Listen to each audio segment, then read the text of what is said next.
Hello, and welcome back to Baby Elias's Stories. We now return to The Adventures of Tom Sawyer by Mark Twain. Chapter 2. Saturday morning was calm, and all the summer world was bright and fresh, brimming with life. There was a song in every heart, and if the heart was young, the music issued at the lips. There was cheer in every face and a spring in every step. The locust trees were in bloom, and the fragrance of the blossoms filled the air. Cardiff Hill, beyond the village and above it, was green with vegetation, and it lay just far enough away to seem a delectable land, dreamy, reposeful, and inviting. Tom appeared on the sidewalk with a bucket of whitewash and a long-handled brush. He surveyed the fence, and all gladness left him, and a deep melancholy settled down upon his spirit. 30 yards of board fence, 9 feet high. Life to him seemed hollow, and existence but a burden. Sighing, he dipped his brush and passed it along the topmost plank, repeated the operation, did it again, compared the insignificant whitewashed street with the far-reaching continent of unwhitewashed fence, and sat down on a tree box, discouraged. Jim came skipping out at the gate with a tin pail and singing Buffalo Gals. Bringing water from the town pump had always been hateful work in Tom's eyes before, but now it did not strike him so. He remembered that there was company at the pump.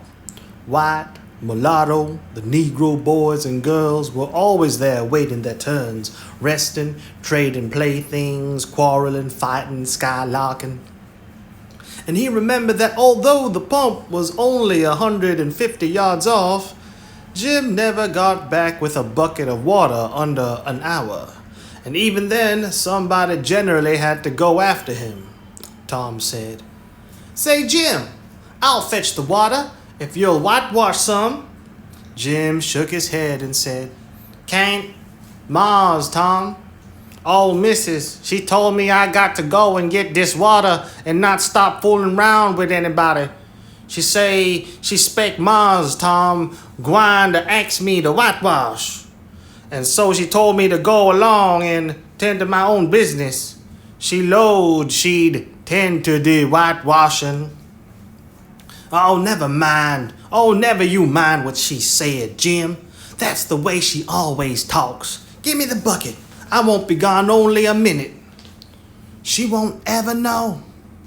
"Oh, I dasn't, Mars Tom. Oh, missus, she'd taken tar and the head off'n me. Deed she would.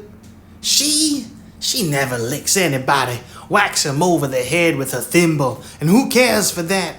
I'd like to know. She talks awful, but talk don't hurt. Anyways, it don't if she don't cry. Jim, I'll give you a marvel.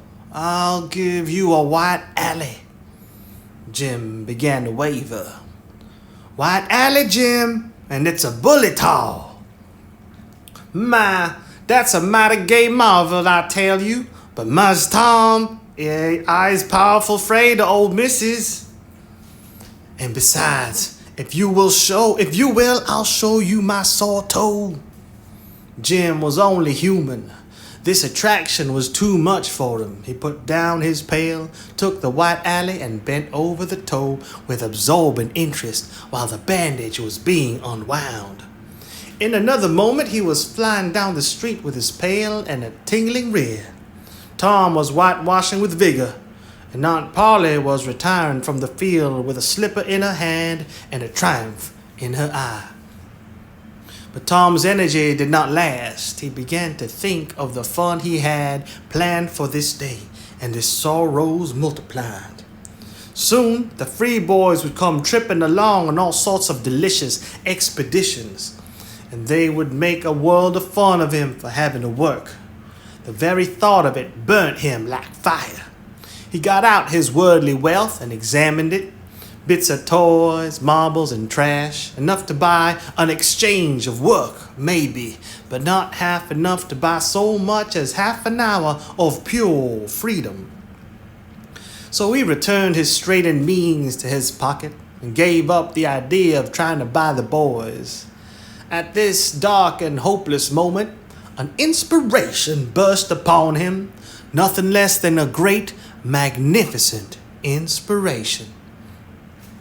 He took up his brush and went tranquilly to work. Ben Rogers hove in sight presently, the very boy of all boys whose ridicule he had been dreading. Ben's gait was the hop, skip, and jump, proof enough that his heart was light and his anticipations high. He was eating an apple and giving a long, melodious whoop at intervals, followed by a deep-toned ding-dong-dong, ding-dong-dong, for he was personating a steamboat. As he drew near, he slackened speed, took the middle of the street, leaned far over to starboard, and rounded to ponderously and with laborious pomp and circumstance, for he was personating the Big Missouri, and considered himself to be drawing 9 feet of water. He was boat and captain and engine bells combined, so he had to imagine himself standing on his own hurricane deck, giving the orders and executing them. "Stop her, sir! Ting-a-ling-ling!" The headway ran almost out, and he drew up slowly toward the sidewalk. "Ship up to back! Ting-a-ling-ling!" His arms straightened and stiffened down his sides. "Set her back on starboard! Ting-a-ling-ling! Chow! Ch-ch-chow! Chow!" His right hand meantime describing stately circles, for it was representing a 40-foot wheel. "Let her go back on the larboard! Ting-a-ling-ling! Ch-ch-chow! Chow!" The left hand began to describe circles. "Stop the starboard! Ting-a-ling-ling! Stop the larboard! Come ahead on the starboard! Stop her! Let your outside turn over slow! Ting-a-ling-ling! Chow! Ow! Ow! Get out that headline! Lively now! Come out with your spring line! What are you about there? Take a turn round that stump with the bite of it! Stand by that stage! Now let her go! Down with the engine, sir! Ting-a-ling-ling! Shit! Shit! Shit! Trying the gauge cocks. Tom went on whitewashing, paid no attention to the steamboat. Ben stared a moment and then said, "Hi ye! You're up a stump, ain't you?" No answer. Tom surveyed his last touch with the eye of an artist.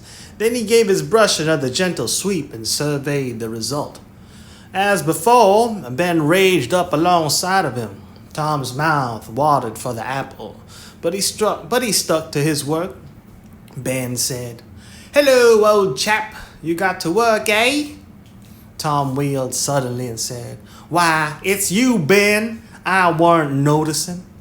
"Say, I'm going in a swimming, I am.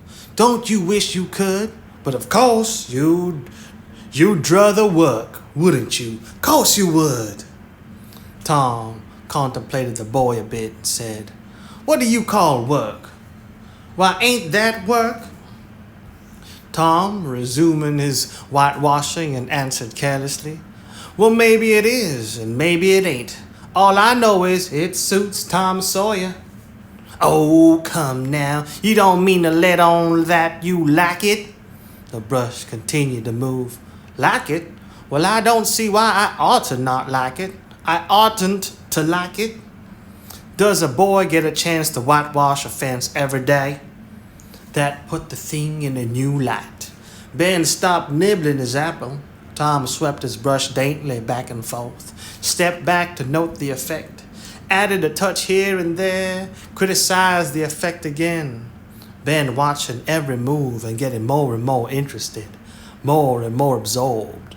Presently he said, "Say, Tom, let me whitewash a little." Tom considered, was about to consent, but he altered his mind. No, I reckon it wouldn't hardly do, Ben. You see, Aunt Polly's awful particular about this fence. Right here on the street, you know. But if it was the back fence, I wouldn't mind and she wouldn't. She's awful particular about this fence. It's got to be done very careful. I reckon there ain't one boy in 1,000, maybe 2,000, that can do it the way it's got to be done.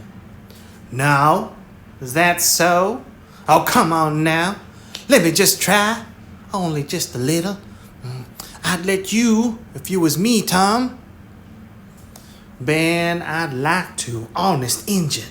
But Aunt Polly, well, Jim wanted to do it, but she wouldn't let him. Sid wanted to do it, and she wouldn't let Sid. Now, don't you see how I'm fixed? If you was to tackle this fence and anything was to happen to it. Oh, shucks, I'll be just as careful. Now, let me try. Say, I'll give you the core of my apple. Well, here. No, Ben, now don't. I'm afraid I'll give you all of it. Tom gave up the brush with reluctance in his face, but alacrity in his heart.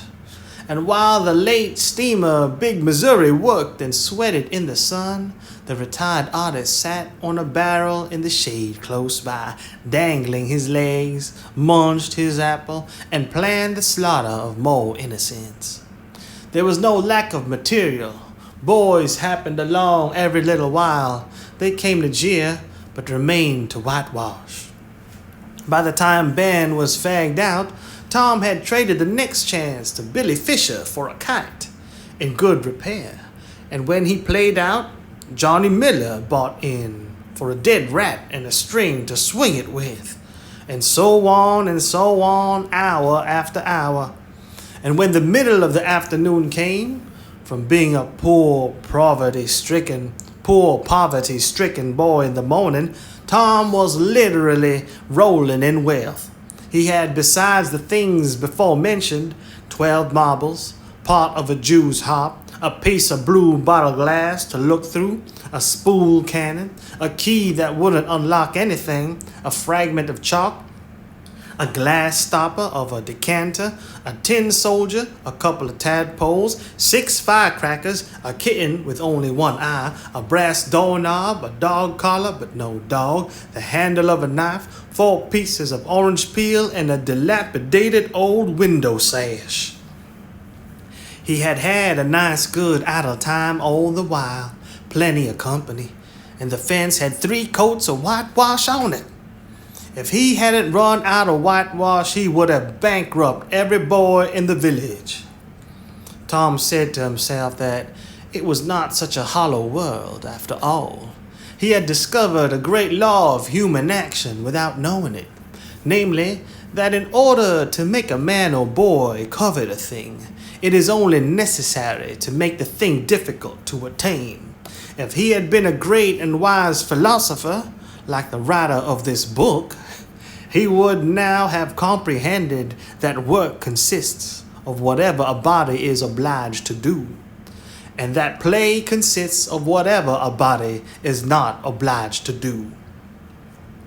And this would help him to understand why constructing artificial flowers or performing on a treadmill is work, while rolling 10 pins or climbing Mont Blanc is only amusement.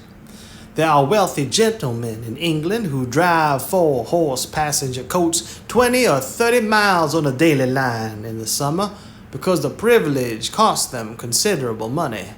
But if they were offered wages for the service, it would turn it into work, and then they would resign. The boy mused a while over the substantial change which had taken place in his worldly circumstances, and then wended toward headquarters to report.